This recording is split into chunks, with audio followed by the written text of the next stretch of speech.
Degree అందరూ ఇస్తారు. Career కి క్లారిటీ ఇచ్చేది మాత్రం కాన్ఫిడో. బెస్ట్ యూనివర్సిటీ సీట్ తో పాటు సెటిల్ అయ్యే స్కిల్ కూడా గ్యారంటీ.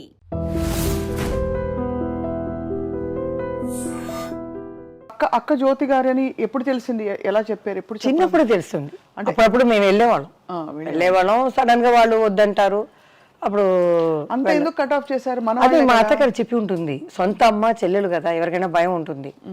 అక్కడ వెళ్ళి మన అమ్మ తెలుసుకుని మమ్మల్ని వదిలేసి వెళ్ళిపోతారో ఏమో అని వాళ్ళు చెడ్డవాళ్ళు అది ఏదో చెప్పి ఉంటుంది. బట్ తనకి ఎప్పుడు తెలిసి వచ్చింది? మరి ఎప్పుడు చెప్పారు? నాకు తెలిసేటప్పుడు అమ్మాయికి తెలుసు. మేము వెళ్తాను కదా చిన్నపిల్లలుగా వేసేటప్పుడు అక్క చెల్లెలు అని అందరికి తెలుసు. అలా స్టార్ట్ అయింది. తర్వాత దాసనారాయణ గారి పిక్చర్ కూడా చెల్లెలుగా చాలా పిక్చర్లు ఇచ్చారు. ఇద్దరు కలిసి నటించారు కదా, 1-2 సాంగ్స్. చాలా సాంగ్స్ చేశాం కలిసి. కొన్ని మాట్లాడుకుంటాం. మాట్లాడలేకపోతే మాస్టరు ఇద్దరు అమ్మల్ని పెడతారు కదా, జ్యోతిలక్ష్మి ఒకరు, జయమాలిక ఒకరు అని. వాళ్ళతో ఇలా చెయ్యి ఇలా అనుకోవాలని మేము రిహర్సల్ చేసుకుంటాం అంతే. కానీ సినిమా వాళ్ళు అందరూ చెప్తారు, ఎందుకు వీళ్ళందరూ మాట్లాడుకోలేదు అని. మమ్మల్ని అడుగుతారు, నాకు కూడా తెలియదండి అన్నాను. కారణం ఏమని తెలియలేదు. ఇప్పుడు నేను ఆలోచిస్తే ఇదే జరిగి ఉంటుంది, వేరేం లేదు. ఒక పిల్లని మనం పెంచుతామంటే మనం ఎలా చెప్పి పెంచుతామో అలాగే వస్తుంది పాప. అవును. అలా చెప్పొచ్చు. వాళ్ళ మీద కూడా తప్పు లేదు. 5 years నుంచి పెంచుతున్నారు కదా, సడన్ గా వదిలేసి వెళ్ళిపోతే అదే వేరేం లేదు. సో అలా మొదలు పెట్టారు జయమాలి గారు మీ ప్రయాణం, సినిమా ప్రయాణం. కొన్ని క్యారెక్టర్ రోల్స్, కొన్ని సిస్టర్ రోల్స్, దాంతోపాటు మెయిన్ స్ట్రీమ్గా ఇప్పుడు ఐడెంటిఫికేషన్ ఏంటంటే ఒక మంచి ఐటమ్ సాంగ్ అని ఇప్పుడు అంటున్నాం. అప్పుడు ఆ రోజులో క్యాబరే అనేవాళ్ళు, క్లబ్ అనేవారు. అది ఆ ప్రాసెస్లో మీకు ఫ్రీడమ్ ఇచ్చేవారా? మీరు డిసైడ్ చేసుకోవడానికి, నాకు ఈ మూమెంట్ నేను చేయను, లేకపోతే ఈ కాస్ట్యూమ్ నాకు నప్పదండి, సూట్ కాదు, ఈ కలర్ బాగాలేదండి అట్లా చెప్పడానికి? లేకపోతే లేదు, ఆ రోజులు అలా లేదండి. ఇప్పుడు రాఘవేంద్రరావు గారు చెప్పేస్తారు ఆ సిచ్యువేషన్ ఎలా ఉందో అలా. అప్పుడు చెప్తారు, మాకు ఇంత లంగా ఓని షార్ట్గా కావాలి, లేకపోతే ఇది ఏదని వాళ్ళు డైరెక్టర్ చెప్తే క్లాత్ కూడా వెళ్ళి చూపించాలి. వాళ్ళు సెలెక్ట్ చేసి దాన్ని కుట్టించి మనకు వేస్తారనమాట. అదే మేము. తర్వాత ఏం చెప్పాలంటే, నాకు లక్కుగా బాలకృష్ణ, నందమూరి బాలకృష్ణ గారితో హీరోయిన్గా, ఆయనకి మొదటి హీరోయిన్గా. అవును, ఇప్పుడు కూడా చెప్పారు మన నందమూరి రామకృష్ణ గారు, మన శత జయంతి అప్పుడు, పెద్ద ఆయన ఎన్టీ రామారావు గారి శత జయంతి అప్పుడు నేను చెప్పలేదు. ఆయన కృష్ణుడి మీద పోయాను కాబట్టి ఆయన గురించే చెప్పాను, బాలకృష్ణ గారి గురించి చెప్పలేదు కదా. వెంటనే ఆయన మైకు వచ్చి, అందరూ మర్చిపోయారు అన్నతమ్ముల అనుబంధంలో ఫస్ట్ హీరోయిన్గా మా అన్నయ్యకి బాలయ్య బాబుకి జయమాలి వచ్చింది అని. నేను అప్పుడు దగ్గరికి వెళ్ళి చెప్పాను. సంతోష్ అవార్డులో చెప్పారంట, జ్యోతి గారు వచ్చి చెప్పారు, జయమాలి నా ఫస్ట్ హీరోయిన్ అని. ఆయన చాలా సంతోషంగా ఉండింది. ఆయన ఎంత లెవెల్కి ఎక్కినా అలాగే ఉన్నారు. ఇప్పుడు హైదరాబాద్ వెళ్ళాను కదా, మన మెగాస్టార్ చిరంజీవి గారు కానీ బాలకృష్ణ గారు అందరూ ఆ ప్రేమ అలాగే ఉందా.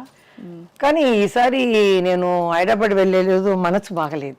ఎందుకంటారు?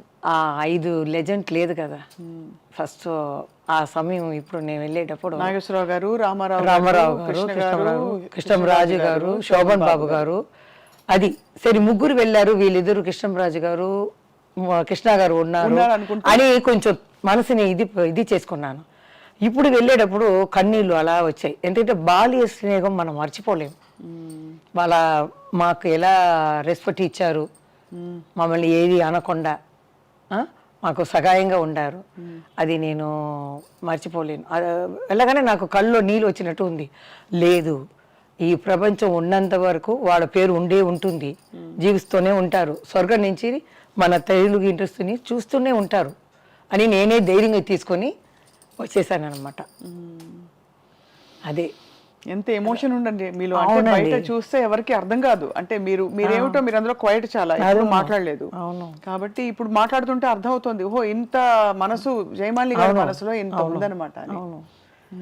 ఆ తర్వాత నాకు వయసు వచ్చి ఇప్పుడు చూసే కదా, అయ్యో ఎంత లెజెండ్, వీళ్ళతో చేసామో ఏ భాగ్యం చేసామో, ఏ పూర్వ పుణ్య భాగ్యమో తెలియట్లేదే అని అనుకుంటున్నాను.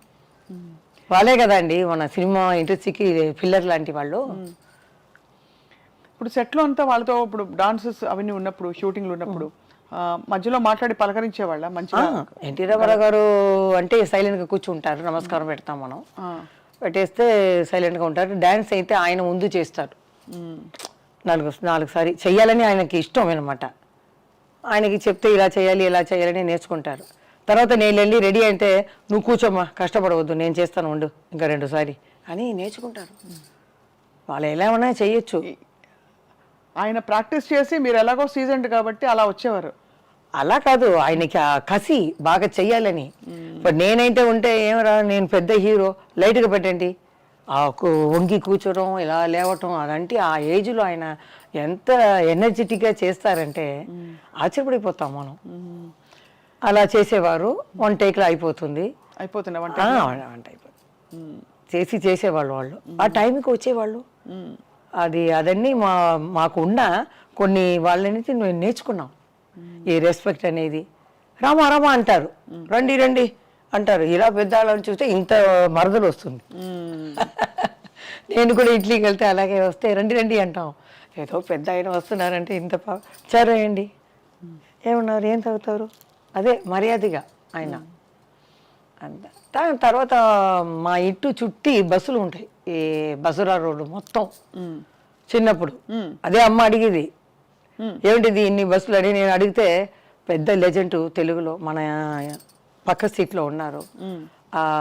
తిరుపతికి వెళ్ళి ఆ వెంకటేశ్వర స్వామిని దర్శనం చూసుకొని అలా వచ్చి మన హీరో ఉన్నారు కదా లెజెండ్, వాళ్ళని చూసుకొని కర్పూర ఆరాతిలు తీసుకొని ఆ వెంకటేశ్వర స్వామిని చూసినట్టు ఆనందం చేసి పోయిందా గోయిందా వెంకటేశ్వర స్వామి పోయిందా అలా నమస్కారం పెట్టేవాళ్ళు ఆ బాల్కనీలో వస్తే.